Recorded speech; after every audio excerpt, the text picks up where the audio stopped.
Cela ne vous a sûrement pas échappé, Moncler, avec sa dernière campagne, a réussi à réunir deux légendes du cinéma, Robert De Niro et Al Pacino. Inattendu, n'est-ce pas? Deux monuments d'Hollywood dans une campagne de doudoune. Et pourtant, tout fait sens. D'abord parce qu'ils partagent les mêmes racines italiennes que la marque, mais surtout parce que cette campagne, intitulée Warmer Together, qui veut dire avoir plus chaud ensemble, raconte bien plus qu'une simple histoire de vêtements chauds. Derrière ces images sobres et puissantes se cache l'une des stratégies de marque les plus intelligentes du moment.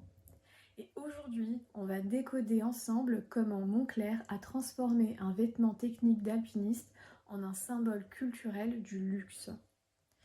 Alors, petite analyse de la campagne Warmer Together qui met en scène De Niro et Al Pacino, filmés en noir et blanc par le photographe Platon, connu pour ses portraits intenses et presque intemporels.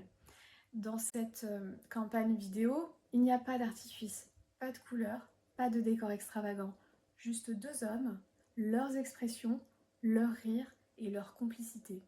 Le slogan, la chaleur ne vient pas seulement de ce que l'on porte, mais de ce que l'on partage. Et cette phrase, à elle seule, dit tout. Parce que chez Moncler, la chaleur n'est plus seulement physique, elle est émotionnelle. C'est la chaleur humaine, l'amitié, la fidélité.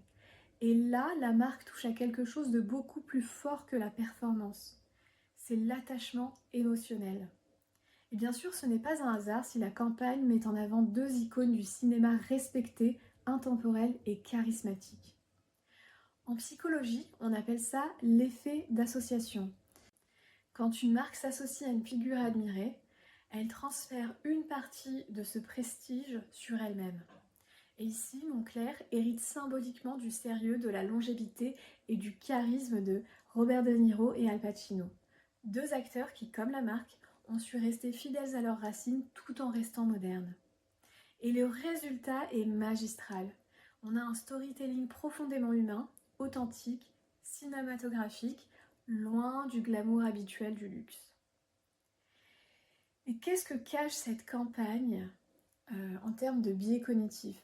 Eh bien, ce qui rend Warmer Together aussi puissant, c'est qu'il exploite tout un tas de biais psychologiques, comme le biais d'autorité. On voit ces deux légendes qui apportent de la légitimité à la marque, car si Robert De Niro et Al Pacino valident Moncler, eh bien c'est que la marque est sérieuse et crédible. On a l'effet de halo, leur qualité, talent, authenticité, légende et élégance, eh bien rejaillissent sur la marque. On a également le biais de similarité. Robert De Niro et Al Pacino sont d'origine italienne, comme la marque, et inconsciemment, cela renforce le sentiment d'unité culturelle et d'authenticité. Et enfin, on a la nostalgie. Ce duo réveille en nous la mémoire de films cultes comme Le Parrain, The Irishman, et ça active directement nos émotions profondes. En neurosciences, ce genre de narration active l'amygdale et l'hippocampe. C'est des zones liées à la mémoire émotionnelle. Et donc, résultat, la marque devient mémorable et affective, pas juste belle. Et tout ça au service d'un message simple. Moncler ne vend pas que des vêtements chauds, il vend de la chaleur humaine. Et pour bien comprendre pourquoi cette campagne fonctionne, il faut remonter à la base. Moncler, c'est d'abord une histoire d'alpinisme. La marque naît en 1952 à Monestier-de-Clermont, dans un petit village des Alpes françaises, d'où le nom Moncler.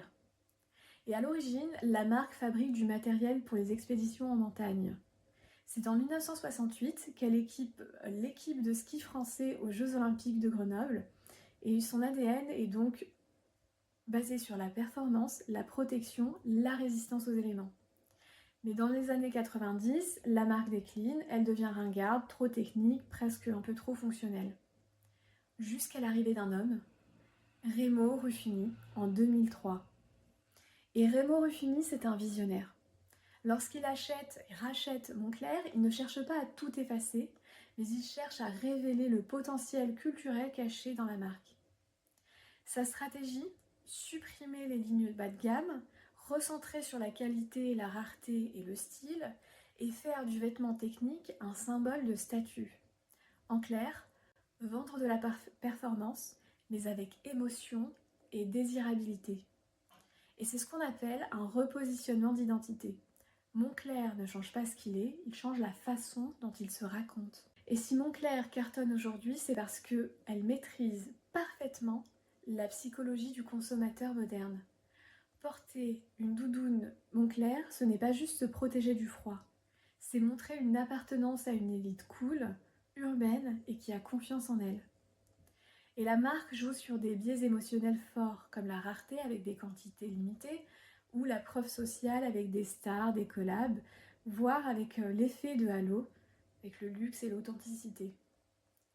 Mais cela, tout en gardant une profondeur culturelle et humaine, comme dans la campagne Warmer Together. Et c'est ça la vraie intelligence du branding Moncler. Faire cohabiter le prestige, la performance et la chaleur humaine. Et les résultats parlent d'eux-mêmes. Depuis 2003, le chiffre d'affaires de Moncler a été multiplié par plus de 6. La marque est régulièrement dans le top 10 des marques les plus désirables au monde, selon le List Index, et elle rivalise désormais avec Prada, Gucci et Burberry. Et ça, sans renier son ADN. Moncler a prouvé qu'on peut partir d'un produit purement fonctionnel et en faire un symbole culturel mondial. Alors qu'est-ce qu'on peut en retenir, nous, marketeurs? La leçon Moncler, c'est celle-ci. Repositionner, ce n'est pas renier. C'est révéler une histoire cachée, un sens profond et un ancrage émotionnel. Et aujourd'hui, les marques qui gagnent ne sont pas celles qui crient le plus fort, ce sont celles qui résonnent, celles qui créent une émotion, une appartenance, une culture. Et Moncler l'a parfaitement compris.